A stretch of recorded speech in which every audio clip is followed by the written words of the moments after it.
local.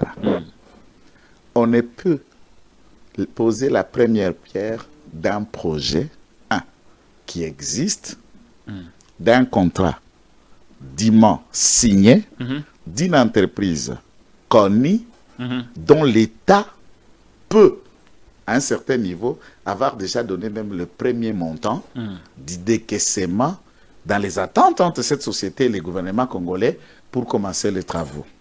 Après nos différentes enquêtes, d'ailleurs, certains journalistes l'ont relayé. Cette société-là, que je vais vous donner la raison, est une société dont M. Paul Kagame a 70% d'actions comme actionnaire principal. La dite société... La société qui a gagné le marché de la reconstruction, de la modernisation de l'aéroport de la Luano. Oui. Ces projets coûteraient 220 millions de dollars. Mais Kagame a les 70% d'actionnariat. D'actionnariat dans cette société. Cette société qui vient de la Turquie, qui construit presque les infrastructures, qui ont même travaillé avec le financement du fonds qatarien pour la modernisation de l'aéroport de Kigali, dont le Qatar a au moins 65% de part. La même société a été. Le patron de cette société, le PCA, on en a cité des noms des individus, est celui qui a organisé la rencontre d'Erdogan et le président Paul Kagame. Et du reste, on est en guerre et nous ne sommes pas en train d'agir en partenariat avec le Rwanda. Tous les contrats commerciaux et économiques entre nous et le Rwanda sont suspendus. Mais là, Kiaboula va donner et créer un contrat pour donner plus de 200 millions de dollars au Rwanda, les pays qui nous font la guerre. À une société dont Kagame a les 70% d'actionnariat. Entre-temps, l'État congolais n'a aucun contrat avec cette société. Oh, l'État congolais n'a jamais signé de contrat avec la dite société. La province du Haut-Katanga n'a aucun contrat avec cette société. Oh, mais comment on est arrivé à amener cette société jusqu'à conduire le président Tshisekedi à poser la première pierre de la modernisation d'un aéroport dont le projet n'existe pas, dont le contrat n'a pas été signé. On a abusé du chef de l'État.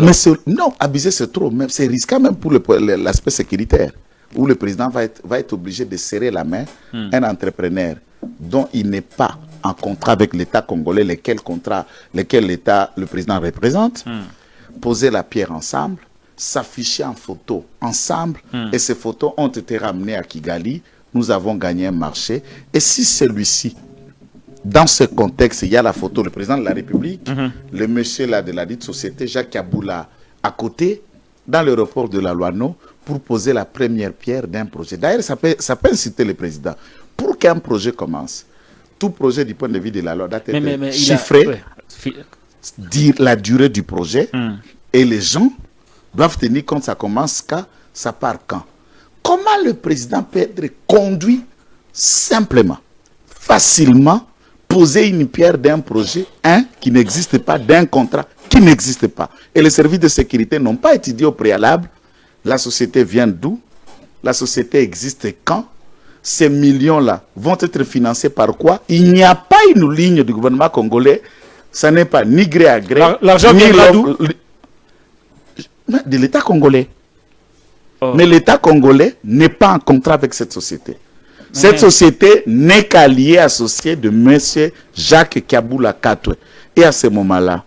Mais d'où tirez-vous toutes ces informations-là? C'est officiel, vous pouvez entrer dans le site. Vous pouvez vérifier et nous disons sous contrôle. Les chefs de l'État ont un cabinet, non? Ah, ben, le cabinet est là. Il a des services, non? Je crois c'est mais le service... Il a des services, non? Le service de l'État congolais, oui, de sécurité. Oui, mais comment son cabinet et les services n'ont pas su que l'État congolais n'a pas de contrat ça avec de la répondre, société? c'est au président de la République de poser la question. L'État congolais, les projets est inexistant et que l'entrepreneur n'est personne d'autre que Kagame lui-même, parce qu'il a 70%. Comment l'État n'a pas su tout ça et amener son président à signer, à aller poser la première pierre? Si je me trompe. Et je souligne avec vous que l'aéroport, c'est une zone hautement donc vous abordez là où je vais aller. Puisque l'aéroport est une frontière. Celui qui construit l'aéroport, vous devez le connaître. Vous devez le maîtriser vous devez le savoir. Puisqu'en le construisant, on peut tout mettre dedans, tout préparer déjà. Il y a la vie du président de la République qui dépend des autorités et de nos paisibles citoyens. On a bradé la sécurité nationale. Et à ce moment-là, les services doivent approfondir cette question. Et je vais vous dire que Jacques Yaboula est ici à Kinshasa, convoqué pour la question par les services. Jacques Yaboula est ici, et convoqué à Kinshasa. Pour des services, c'est gravissime. Puisque en faisant ça, il mettait en danger la vie du président de la République avec des inconnus qui n'existent pas en contrat avec le président. Il a facilité tout ça. Et d'ailleurs, il est reparti en Turquie pour renégocier la même chose. C'est de la Turquie où les services l'ont contacté pour qu'il ne passe pas le marché pour répondre. Ici à Kinshasa, nous dénonçons ce genre de comportement. Nous l'avons dit. Ça, je m'adresse à mon propre parti. Quand on soutenait Jacques Yaboula, à l'époque, je suis parmi ceux qui pensaient que nous étions en train de faire une erreur. Il ne travaille pas pour nous. Il ne travaillera pas pour nous. Il est dans une autre... Non, il ne devait même pas travailler pour vous, il devait travailler pour la République. Il faut nuancer. Quand je dis nous, Congolais, je ne parle pas de nous, IDPS. Parce que vous avez cité d'abord IDPS et puis vous avez dit pour nous. Je parle nous pour le soutien. Parler du pays, nous, c'est beaucoup pour mieux. Le soutien. Ouais. Mais là, ce n'est pas le pays.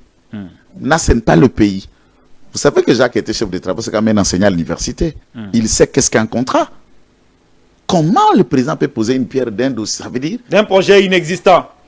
Mais vous amenez pas n'importe quel citoyen le numéro 1 de tous les Congolais. Non, mais c'est une insulte.